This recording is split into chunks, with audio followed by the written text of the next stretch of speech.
Welcome again, everyone. My name is Jessica Desardin. I am a program coordinator in the Office of Community Engagement. We are thrilled to be back for the October edition of the City Spotlight series. I'd like to begin with a statement from the Office of Community Engagement. We wish to acknowledge the Indigenous people who are past and present stewards of the land on which we pursue our just cause of improving health for all. Please note this session is being recorded, and please be sure you are muted throughout the presentation. We encourage everyone to use the chat bar to share comments or post questions for our guests at any time. This monthly series features community partners and the important work they are doing. We highlight their goals, motivations, and accomplishments and the ways they have partnered with people and programs at MCW. At this time, I would like to introduce our Senior Associate Dean for Community Engagement, Dr. Stacy Young, who will say a few words about our featured guest. Dr. Young? Thanks, Jessica. Good afternoon, everyone. Welcome to another wonderful Spotlight series for the month of October. I have the honor to introduce today's featured guests who are here representing the Opportunity Youth Project. The project is led by community organizations, local educational and workforce advocates, Marquette University, and the Medical College of Wisconsin. Opportunity Youth is a recently funded collaborative project focused on amplifying the voices of young people in Milwaukee who are often excluded from work and school opportunities. Thank you, Bevan, Kristen, and Dr. Velez for being our featured guests today. I would also like to welcome today's facilitator, Dr. David Nelson. Dr. Nelson is a professor in the Department of Family and Community Medicine here at MCW, and Dr. Nelson has expertise working in partnership with diverse communities around important and emerging health issues. Thank you, Dr. Nelson, for being our facilitator today, and I now turn the session over to you. Thank you, Dr. Young. Thank you, Jessica. Thank you for the team who puts this together. Thank you. What a wonderful opportunity for us to talk a little bit further about our project. And for those who don't know, that myself and Bevan and Kristen and Gabe are working on a project together. So we all know each other. So we're going to have a conversation and we're going to bring you all into that. So if you have questions that you want to ask any of us, please put them in the chat. Jessica will be monitoring that. But I don't think everybody's going to know everybody on the call here. So I'm going to start with my old friend, my longtime friend, Kristen Kappelman. Kristen, you and I have known each other for the better part of almost 20 years, over a decade, and it is really good to see you and be working with you again. Can you tell everybody a little bit about your background, who you are, where you come from, and some of the work that you're doing?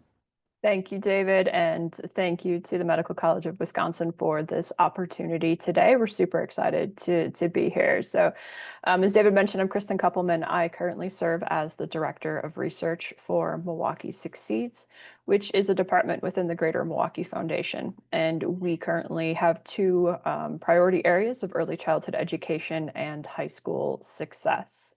And thank you, Stacy, for your kind comment in the chat as well. Prior to this work, I was with Milwaukee Public Schools as a research specialist, supporting district initiatives with evaluations, research, surveys, and also supporting external partners when they wanted to work in the district, which is how I was first connected to David. In fact, I met him in my first week in that role, and he hasn't been able to shake me ever since. It's super excited that I get to continue to work with him today. I also have experience working for nonprofits and the local government.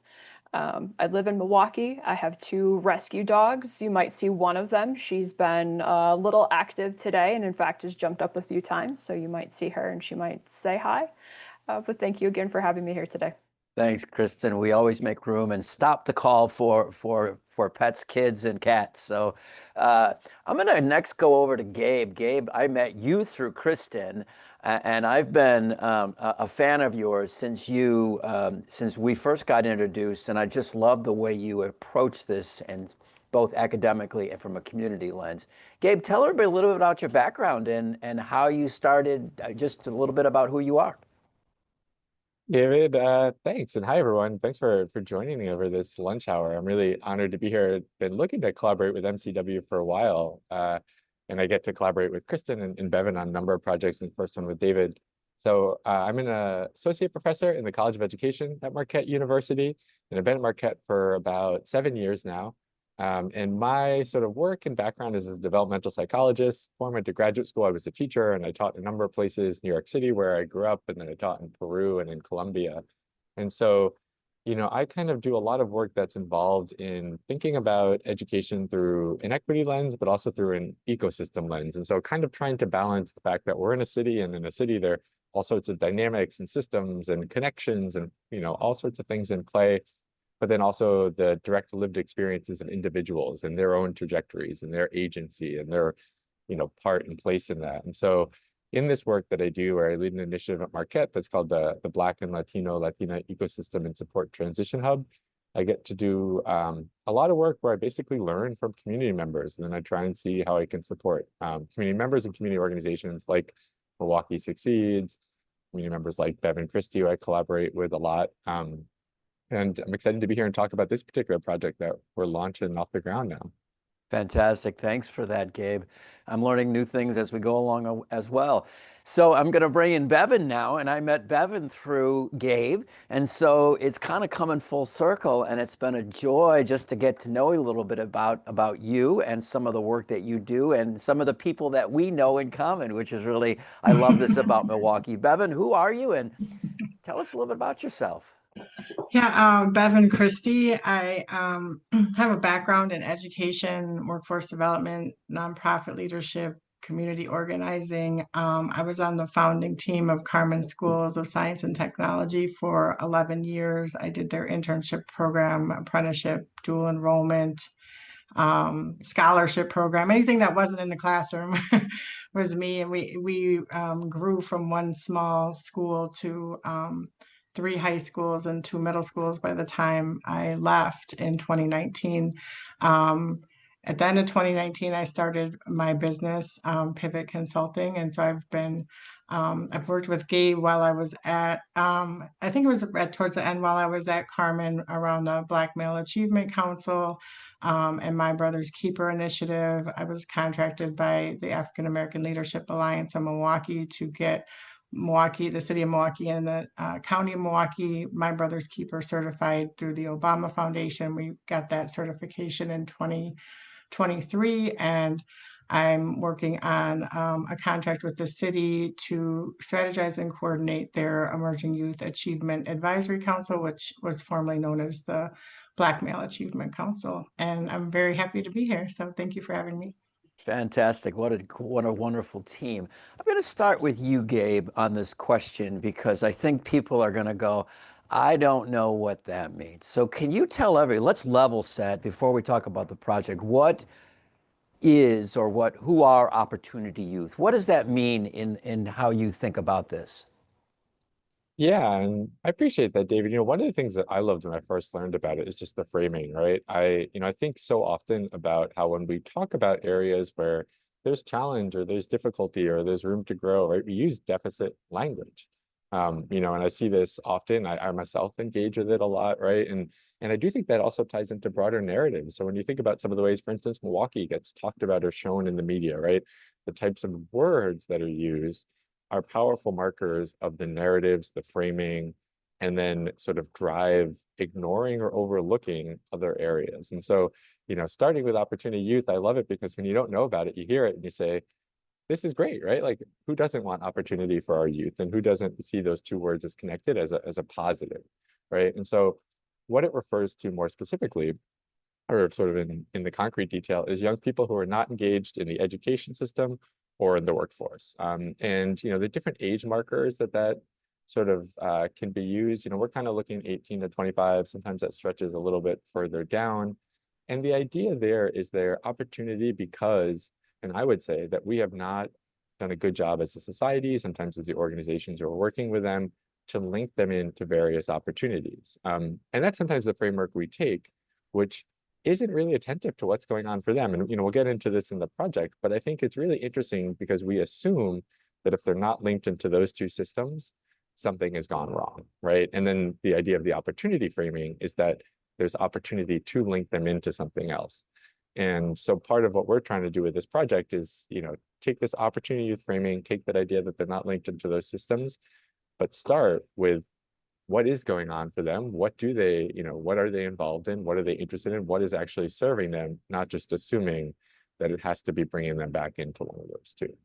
Yeah, I really appreciate that you started that. We often go to deficit language, and sometimes it's because we don't know any better, and we don't know what we don't know. So we have to think about that idea of, and in community engagement, we think about the idea of asset-based language and what are the things that are happening in community. Bevan, I want to ask you this question because I think that you have a good handle on it, both with your work now and your work with Carmen. What's the word on the street around this idea of opportunity youth, and where might there be opportunities as we go forward with this project and in other things in Milwaukee?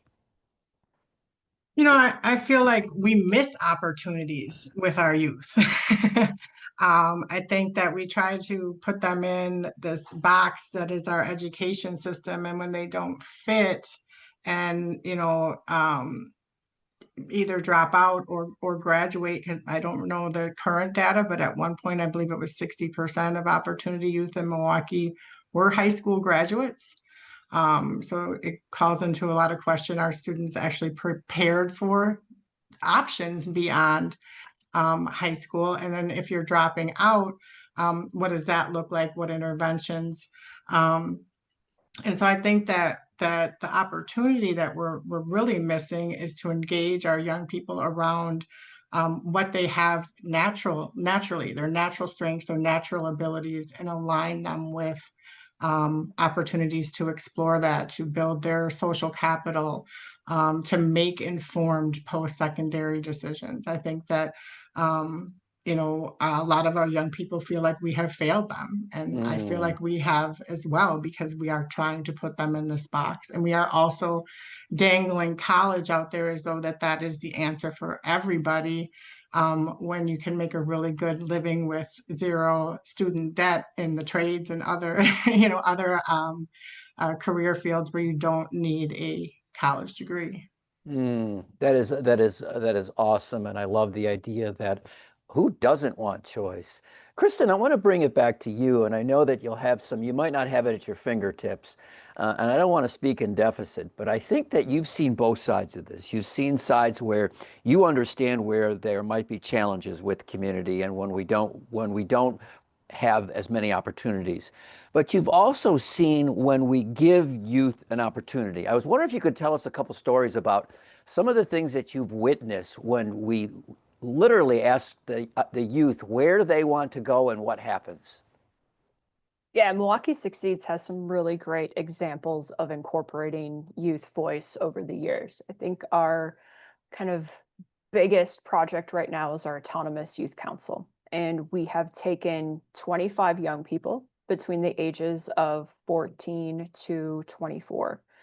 And they participated in a summer academy in 2024, which was 4 weeks of training where they learned about the history of education in Milwaukee, how to advocate, and a whole lot of other topics. Continued that through the fall. And these were all things that the youth had said they wanted to learn about: how to write a resume, how to build a business, entrepreneurship, and other topics.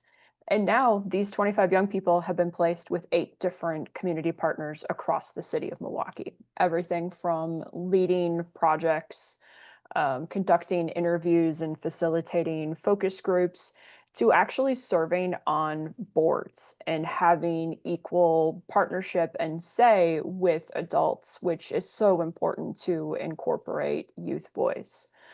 And this project, has been fun to watch these young people see their skills grow, their confidence, their abilities to grow as well. And I think it just shows the power of youth voice, leadership, and development that we can have in Milwaukee when we choose to listen to what they want to learn and how we can best incorporate them as well. Oh, that's awesome. I can't build a business, so I'm going to ask one of these opportunity youth to build a business for us. So I'm going to give this both to Gabe and Bevan at the same time, and we'll see who can buzz in quickest. All right. Okay. So here's the question.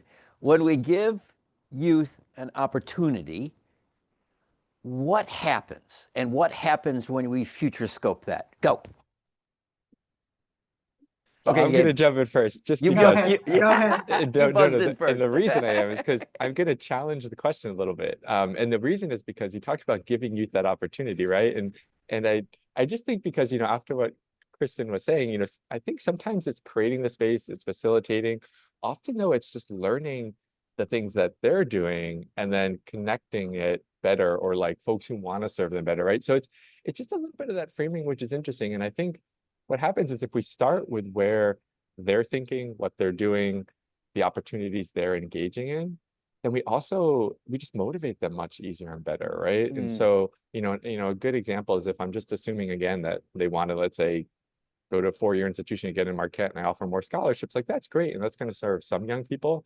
But there are also other young people who are maybe saying, like, 4-year college is not where my interests lie. It's not the opportunities I'm seeking and connecting with, right? And so we have to really start with that understanding of like, how are they generating opportunities for themselves, and then build kind of up from there. And I think the Autonomous Youth Council does a great job of that, with starting with that kind of like, what are they doing? Bevan, though, works closely with a lot of our young people and on some really interesting projects. So I'll let her now take it over. I'll buzz in first, but she gets to take it home. No, I appreciate that, because it made me think back to when I was placing students in internships and apprenticeships, and some of my issues actually with placements now, not particularly with Carmen, but just in general, of the training opportunities and different opportunities. So there are opportunities out there for our young people.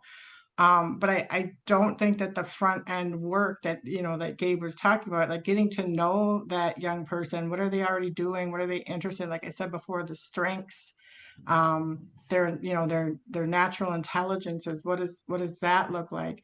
I had gotten really good at understanding the different cultures of the organizations where we were placing students, and getting to know the students well, to be able to make good matches, because they were staying for 3 years, from sophomore year through senior year, and some stayed beyond that. They did go into college and worked as college interns, and some have even been hired beyond that. So when it's a good match, to me, that's what it can look like. And it doesn't necessarily mean, that can be in an office space in a professional environment that does require, further education, or it can be, working out in the field and, getting your apprenticeship hours in, and figuring out like that this is the step I want to do right now. I feel like we make the mistake of and give the perception that adults have everything figured out. And I always like to bring, I was just telling somebody, when we go talk to these students, please tell them your story. Like, how did you get here? All the bumps and the barriers and, hard decisions you had to make, because then it makes it seem more achievable,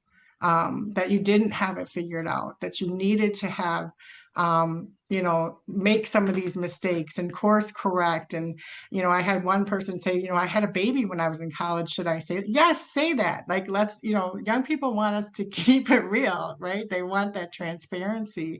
And so when you can start to be more transparent and authentic, and show that, we're all just kind of figuring this out, and you're in the early stages of figuring this out, but we put this pressure on them as though they have to know what they want to major in and have everything planned out. And I still talk with a lot of our Carmen grads who are in their late 20s and early 30s now, and some are making career transitions, and some are having families, and they're still looking for support and direction. So I do think that that it's important to support them, just not just graduating, or even not just getting into college, but there has to be the continued support, because otherwise then they get discouraged, and then they end up as part of this demographic that we call opportunity youth. I love all of those, and I appreciate the idea of redirecting. We can never, or refocusing. We're never too old to learn something or too experienced to learn something new. And I like that idea of not only looking at where we might align, but how we might see what's happening in that space. Okay, I want to get into the basic of what this project is about. Gabe, can you start us off and then we'll bring others in about, how this came together in your mind, the project that from the President's Challenge, and maybe you should start with the President's Challenge and what it is that we're doing. Yeah, so there are a lot of different things that I feel like I see coming together in this project. And I'll start when I joined this Black and Latino Ecosystem and Support Transition Hub, which is the brainchild of partly the brainchild of someone at Marquette named Dr. Rob Smith. One of the first things we talked about early on in 2019 was about opportunity youth. And, around that time, there was some great work out of Milwaukee Succeeds about what was going on with some of these young people in Milwaukee. And then I think nationally, there was much more of a conversation, I remember at the time too. It was something that sort of seen and heard a bit about kind of, the pandemic sent all of our radars in all sorts of different places and, our mind, our attention, our work. But it's sort of been there in the background. And then Chris and I, regularly meet, we regularly share, like, what are things you're working on? What's the kind of data and research you're engaged in? And maybe it was about a year ago, maybe a little less, she shared about they were kind of doing an update to look at how many of these young people there are in Milwaukee. And, it really struck me because another part of the work I do with the Blessed Hub is we connect to the My Brother's Keeper initiative. And when we learn from organizations across the country, really communities that are doing work to try and uplift young people of color, they talk often about finding identifiable targets and finding key groups and populations to really rally communities around to try and make change and shift the needle on certain types of metrics. And those include high school graduation, post-secondary, all of that. All of this to say, it felt like there was a number of things coming together because I was saying, here's a real opportunity, but to sort of like center this work we do that centers the voices of young people and think about how we can leverage the sort of an understanding of opportunity youth, and there are a number of them, to drive some change in Milwaukee. And so we started talking about, I should say, a really participatory approach. One of the things I deeply respect about Milwaukee Succeeds, and then also the work that Bevan does, is it's so closely in contact with young people.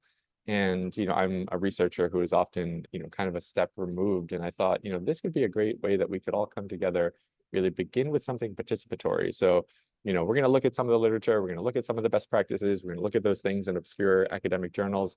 But we're really starting with a root of like, let's engage and pay young people to tell us what's going on for these folks in Milwaukee. And some of them being opportunity youth themselves, some being young people who, are just in this space and know what's going on with their peers and their friends.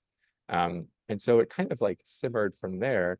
And the opportunity, which is the President's and Chancellor's Challenge, this is the first year that it was bringing together not only Marquette and UWM, but also MCW, which is this great, I think, bringing together resources across three higher education institutions in Milwaukee. And the focus was around poverty. Now, I've always, struggled a bit with this idea of framing something around poverty. And the reason I think is because, as we talked about in the beginning, this kind of deficit framework that's often brought to that. But, what I said was, let's put this forward. Let's share about this participatory strengths-based idea that we have maybe, and we developed it out a bit more concretely. And, David, it intersected great with your work. And I'd love to hear from your perspective, why it kind of excites you, and for you to share a bit about that with everyone. But then, I was really happy and really struck that this was chosen, and not because I don't have faith in the three institutions, but I think it speaks to, and they were looking to come together and devote some resources to take on issues of poverty. They're also seeing it not from just a lens of like, poor people in Milwaukee, what do we need to do for them, but rather how can we center voices, how can we think about strengths-based lenses to devote some resources to develop sustainable really tools, because that's our goal, is to develop a toolkit out of this, not just do some research, but that can serve them and can be a real conduit for helping get their voice and their perspectives into more places.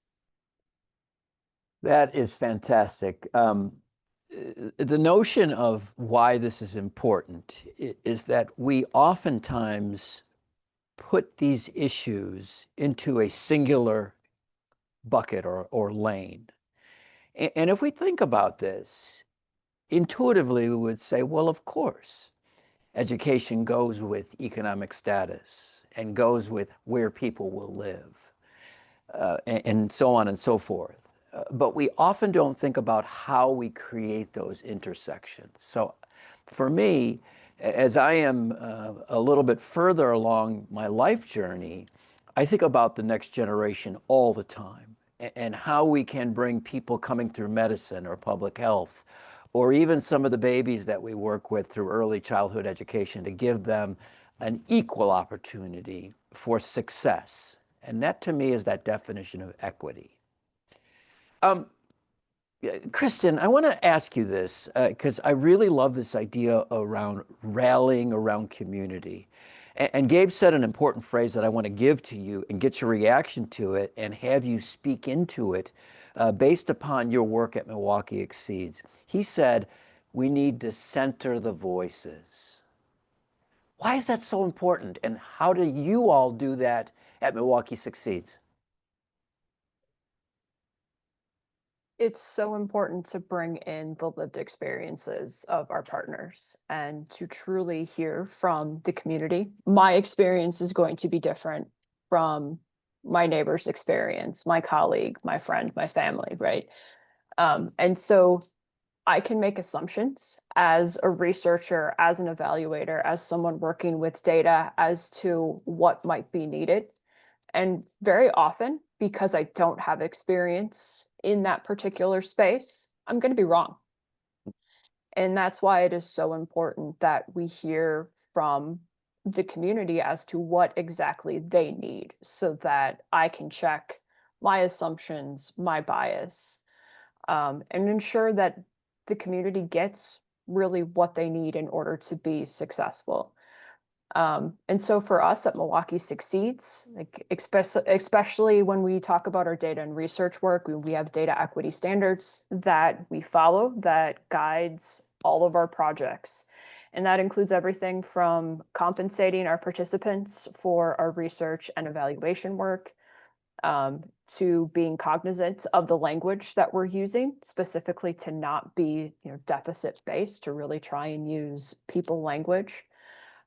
Ensuring that we're meeting individuals where they're at. So might not be meeting at our building, it might be somewhere in the community, it might be virtual, whatever they need.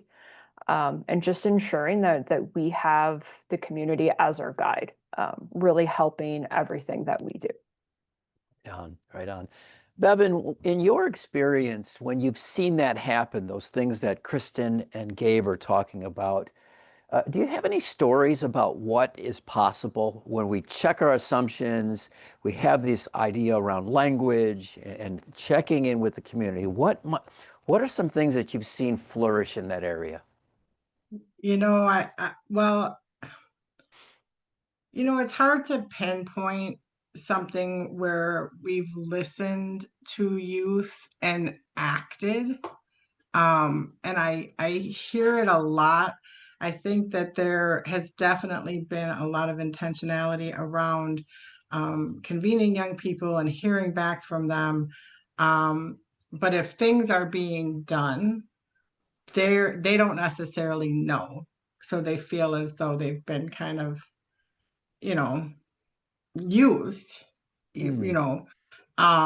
and so I think it depends on what it is, because we have listening sessions a lot, and then what is that next step? I think what Milwaukee Succeeds has done by taking it and saying, we're not only going to listen to you, but we're going to then place you in these different organizations, and we're going to give you a seat at the table to be making, helping to make decisions.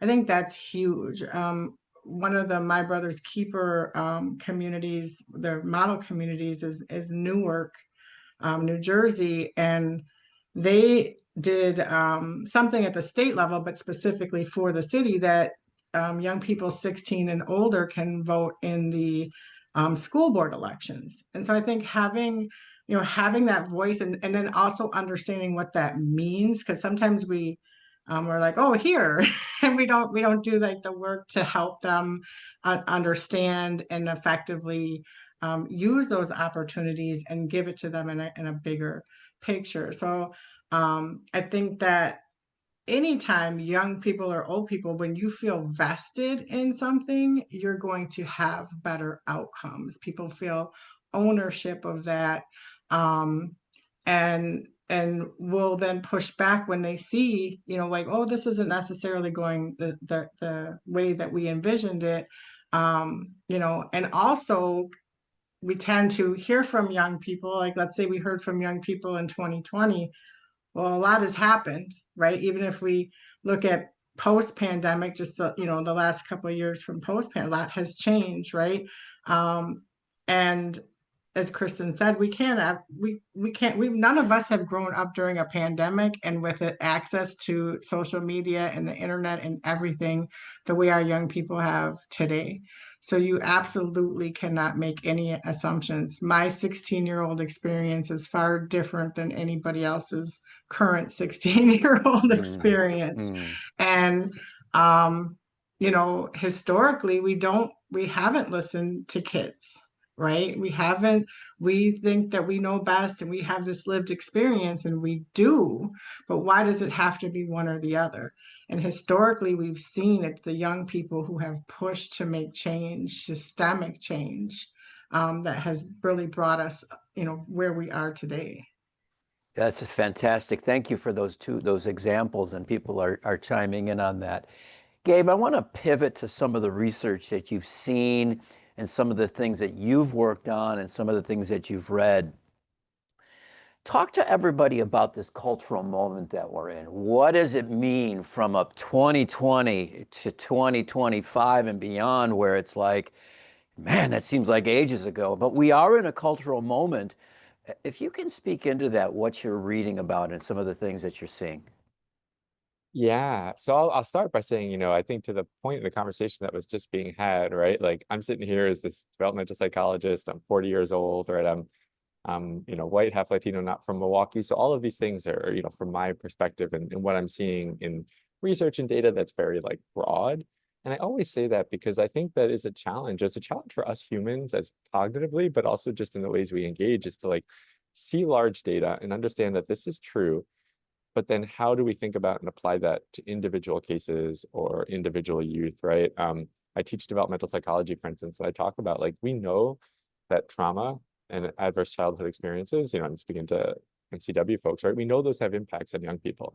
But if you're a teacher in a classroom, you have to be careful about not labeling and putting that on a student and assuming things about that student because of knowledge you might have about some of those experiences, right? And so to start with this, I'd say, there are a number of things we know about young people broadly. And so we know, mental health, feelings of disconnection are real challenges and struggles. Although I've seen some interesting data that seems to say that mental health broadly is maybe, I wouldn't say necessarily getting better, but that less young people are facing really severe challenges. And I think, that makes sense when we think of the deep impacts of the pandemic.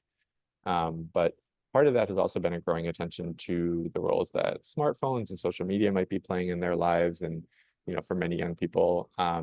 But then I'd also say, as we think about some of the things we just see and hear about as adults, right? Climate change, political discord, economic uncertainty, right? We're sitting in spaces, as adults where we have a bit of stability in our lives. Young people, they're looking ahead to their futures and trying to figure out what the world might be for them. I'd add AI to that, actually. And these are all like existential questions, right?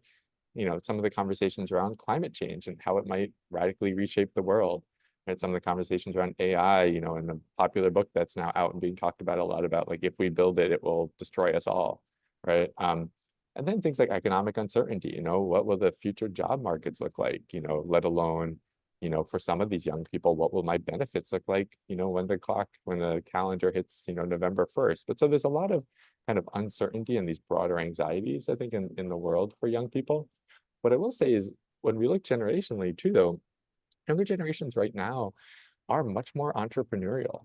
The kind of flip side of the social media discourse we often hear with mental health is that they're also seeing a lot of opportunities in spaces to create a brand, create an image, create a product for themselves, something that they can sell, they can market, they can be out there doing, right? And we see that kind of dual dynamic in a lot of things with this generation. Civic engagement's another one. They might be a little bit less likely to be going out there and protesting on a Saturday, but there are ways that they're engaging in social media and virtual spaces, right? In that same sort of element. And I think that kind of all these things are going on and holding them true. And it can be difficult to figure out then, like, what does that mean as we apply it to, our work as an organization with young people focused on this in Milwaukee, or again, someone in a classroom or someone in an out of school setting working with these specific young people. And that's why sometimes hearing what's going on and salient for them is a much better place to start than just the sort of things we know very broadly. I really appreciate that thorough answer. Kristen, I want to bring it back to you because I think your organization and you and Sam Reynoso and others do this exceedingly well. You can look at that large data. You can look at the things from the federal or the state level. But we have a way, and you all have a way of honing it in at the very local, hyper-local level. Why is it so important for what Gabe is saying that we should be doing that at maybe even the granular, the individual level? Why does that matter? If you don't have local data and you're just using like state or national, people can look at it and just think that it's not the same here. So especially when you're talking about elected officials, they want to know what's happening in their district, in their area, more so than they want to hear about something that's happening at the state or at the national level. And it's also really easy for people, again, to make assumptions and say, well, it's not a problem here because we don't have the data and the information to back it up. And that's why it's so important in the work that we do that we use a mix of both the quantitative and qualitative data so that we can present kind of both what we call the head and the heart. So we have the hard numbers for those that are really focused on kind of the head or the brain. And then we have the stories and the information that we can share that makes that more concrete, an actual example of how this is impacting someone that might be in your community. I love that. And this is an unpaid commercial. If anybody's out there is not familiar with Milwaukee Succeeds, they really do get to that idea of large data, small data, head and heart. Fantastic. That got a triple circle for me. Kristen, I appreciate that. Okay, Bevan, I know that you're an entrepreneur. All right. So this idea that you have this consulting business and this consulting brand, what does it mean? What does entrepreneurialism mean in the students that are coming up, this 16 to 25-year-old? What's that look like? Yeah, it definitely seems to be more achievable for this generation. I don't think when I was in high school, I ever even considered having my own business. And so now there's opportunity like there hasn't been before. And I don't even necessarily, I think our young people definitely see it, but I don't know if they, can comprehend the whole picture and how different this is in this moment. But I'm a double Alverno grad, so I'm very partial to the 8 abilities and other 21st century skills, whatever you want to call them. And I feel like if we focused on that there's really not much that our young people couldn't do, including starting their own businesses. And so if you're building those communication skills and those problem solving and analysis and being able to identify your values and align with your values and make decisions based on that, that really will help build a foundation no matter what. And so I think the idea of not having a boss, although we're accountable, right? But the idea of not having a boss, I know Gabe can speak to some of the research that they've done with young people, but their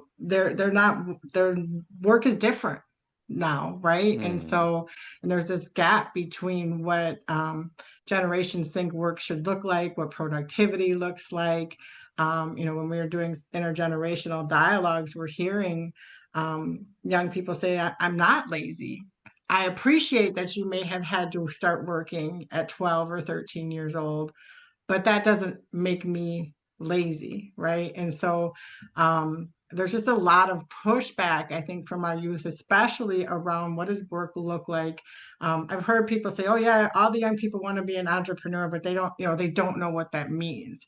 Now that I didn't hear directly from the youth, so I don't know that to be true necessarily, but I think it's important that we do equip them to understand what that really means, and that having an understanding of business and accounting and things like that. I mean, our adults are struggling to start businesses. I had to learn a lot of things the hard way. If we can, give that information to our young people earlier on, I think we're going to see more entrepreneurial spirit. And we also tend to think, oh, well, if you're an entrepreneur, you have to go and you got to start this business. I mean, it's really a way of thinking as well. I would love to have an entrepreneurial mindset in any business, really. It doesn't mean you have to carry the burden of having your own business. I think I really appreciate the fact that you said that this is about a mindset, or that's how I heard it, because it may not be about individual gigs. It may about how you flow. And I do know, since we have 4 generations in the workforce now, that when you work, how you work, and what the integration and balance may look like are super important. Gabe, I think you're going to be a good person to answer this question, but I'll take it from anybody. When we talk about this cultural moment, I think we do need to talk about the arts. We need to talk about music. We need to talk about language. How can that be used in a way that lifts those voices and amplifies what's happening within the youth? Because much of it happens, we don't even know what's happening, and it's just out there. I actually think Bevan might be able to speak to this better, but what I will say is it just calls to mind for me if folks don't know about True School, which is an organization in Milwaukee. They're just doing incredible stuff to facilitate space for that. And that's outside of the school context, right? For this kind of artistic expression and some of the stories. And I think even if you Google them, some of them have been made into videos, maybe they're on YouTube or something, but that speak to like young people being able not just to have this kind of entrepreneurial business sort of development, but have self-expression, right, of what's going on for them. That also, though, that's out of school. The other part to me makes me think of, some schools like Howard Fuller, right, that are really fortunate to have a recording studio in them and build in this like innovative kind of artistic elements into their actual curriculum. And I was fortunate to visit there last Friday, and I saw some students engaging in that. And that was just like a really incredible space for these students within their school context, right? And so I think, all of this to me, David, speaks to these opportunities for young people to really express themselves personally through art, but then also connect that into their maybe educational or professional development can be really valuable. And, it's a space that I would love to explore more about what's going on in Milwaukee. And that's why I say, I think Bevan has even a better idea of what that work is. Thank you for that. And I saw her nodding. So it's like, Bevan, pick it up. Culture. Well, I think I would reframe kind of the arts, like, yes, definitely artists, but like creatives in general. Because I think a lot of people like, oh, I have to be this, skilled artist to be considered, artistic or whatever. But we have a lot of people who are creative and innovative, which is, along that same flow. When I moved to Milwaukee, I was 15. I was in my sophomore year of high school, and I went to Whitewater High School, which is a small college town. I went there for 8th and 9th grade. And one of the things I didn't like about it in 9th grade was how athletic centric it was, and how you were treated if you weren't part of an athletic team there, not just by your peers, but by teachers, by the town, right? And so when I came to Milwaukee, I was fortunate to get into the High School of the Arts for visual art, and I appreciated the culture there, and that everybody was a creative in there, whether you were an actress or a singer or a visual artist. Like it was just this flowing creative space. And I talk about how I have this I had this experience of Milwaukee of being inclusive. I had no idea till much later how segregated we were, because in my high school we were, we didn't talk about grade level or anything. Like we were a family. We asked, what was your major? So I think that just the culture that can sometimes happen in schools around athletics and things can leave other people feeling left out. So I think that's one part. And I know, they've kind of started and stopped. It was going from STEM to STEAM, but a lot of people leave that A out. I think it's very important to have that in there. And then another reason why I'm sure Gabe said something is because my son and my husband are both artists. My son is an abstract artist and an entrepreneur. My husband is a portrait artist and a costume maker and designer. And with my husband, he didn't think he could make money as an artist. And so when he was younger, he was doing things and majored in technical writing, at Stout University, and was a technical writer, right? But he's this creative person, and like that's where he, thrives. And with my son, he went to college. He was wanted to be a sports psychologist, and ended up he was always very creative and artistic, and I kept pushing him to paint and to do these other things, also very athletic. And then one day he just started painting, and he has now yeah, it really just, his wife was pregnant and it was the pandemic, and she gave him a canvas and he just started painting, and he's been able to like I said, he had that entrepreneurial mindset even before I was starting my business. He didn't have a desire to go and work in an office. We would have conversations like, I'm not trying to do that. And I was like, well, you're not trying to eat then, I think the times, the times of, I remember being a file clerk, and, you took what you had to take to survive. And there's definitely a different mindset around that of, I can be creative and figure that out. And I see our city embracing that with the different, we've had different galleries go up, what they're doing on MLK and North. I believe that's around performing arts. My son has a studio in the Marshall building in the 3rd Ward. And so that whole building is artists, and that, they have gallery nights and all of that. And so I know he's really trying to show young creatives how you can start a business in art. And really, my wish for him and for all my students was to be happy in, the time that you're spending working. You spend more time with people you work with a lot of times than your family. And so finding something that you love to do then doesn't feel like work, right?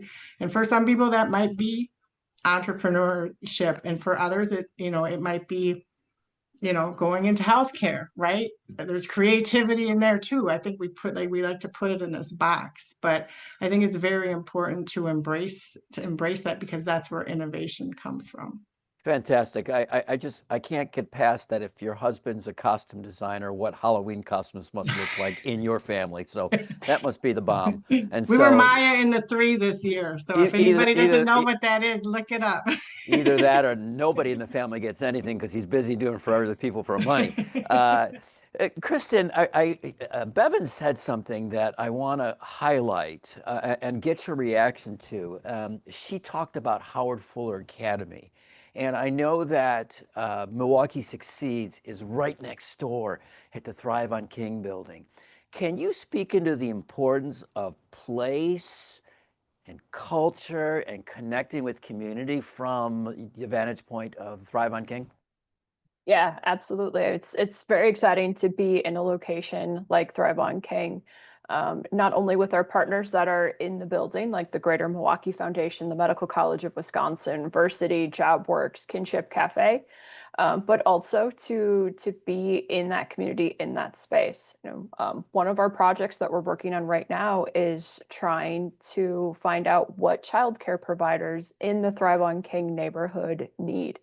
And so our parent ambassadors, I know this isn't related to Opportunity Youth, but our parent ambassadors are going out and building relationships with these providers to, one, inform them that we're there and we're here to support and share different opportunities that we have for them, whether it's our Early Childhood Education Coalition, or mental health training that we're currently offering every month.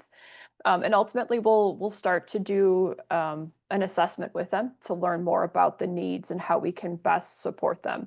And I know this is just in Thrive on King, but the information that we gather from these providers is going to continue to be critical as we support childcare sector in Milwaukee as a whole. And so it's about knowing who your neighbors are and what they need, so that we can continue to support them. We don't just want to be people in a building that they don't know or they don't have access to. That's why it's so critical to have something like Kinship Cafe on the first floor, where it's not just everyone that's working in the building that's going down there to grab coffee or grab lunch, but to also see members of the community. And I also love every time I'm down there, I see somebody else that I know, because people just kind of are tending to gravitate towards that as another space to meet and to be in. That's fantastic. And I think anybody who has not been to Thrive on King, I'm at Thrive on King today. Come on down, and I do know that Milwaukee Succeeds has some of the best coffee and the best beverages on the fourth floor. So look up Kristen. I'm gonna do a rapid fire. I'm going to have Dr. Young come in. Rapid fire. Gabe, what gives you hope for the future? Oh boy. Rapid fire now. I will just say kids, just kids in general. I have young kids, and I think just being with them, I love going to schools. I love engaging with them. I love it. And they give me so much more hope than reading the news, than engaging with us adults, sorry, everyone. No worries. Bevan, what gives you hope? I would say the same thing. I feel really hopeful when I'm around young people. They are our future, and they are so brilliant. I just wish they realized how brilliant they are. Same question, Kristen. What gives you hope? +1 to young people, especially their willingness to not be afraid to have a fail forward and to just try. I definitely wasn't that way when I was younger, and so it's really exciting to see that. Yeah, and I'm going to just say what gives me hope, of course, next generation and 3 generations from now, because we're not going to get it all right in the next generation either. Yet I see people like the 3 of you that are committed to this cause, and I am too, that we are committed to this. We learn together. We are thinking about, what might be possible in a deep way. And it's not just a superficial way, but when you talk about all the things that we've talked about today, education and opportunity and taking advantage of things that might be right in front of us, asking people how we can center lives together, that really does give me a great deal of hope. And with that, I'm going to turn it over to Dr. Young. Dr. Young, thank you, and Jessica, for allowing us to embrace this time together and have our conversation together. That was fantastic. Thanks so much, David. Thank you, Bevan. Thank you, Kristen. Thank you, Gabe. A wonderful spotlight discussion that we had. I learned a lot. I was taking some notes, and I kept thinking to myself, gosh, what was that like when I was 15, 16, 17? And, I'm just so encouraged that these opportunities are available for our young people. So a wonderful, wonderful discussion. Again, thank you everyone in the audience for joining us today. As always, these sessions are recorded, so you'll be able to go to the Office of Community Engagement website shortly to be able to watch or to share the video from today's discussion. The QR code is on the screen here for learning a little bit more about the Opportunity Youth Project. We do have an upcoming spotlight event on Wednesday, November the 19th. So more details will follow on that. As always, thank you, Jessica. Thank you, Jai, for all of the hard work ensuring that these go smoothly. And as always, we welcome everyone's ongoing feedback and attendance at our session. So with that, thanks again, everyone. Have a wonderful day.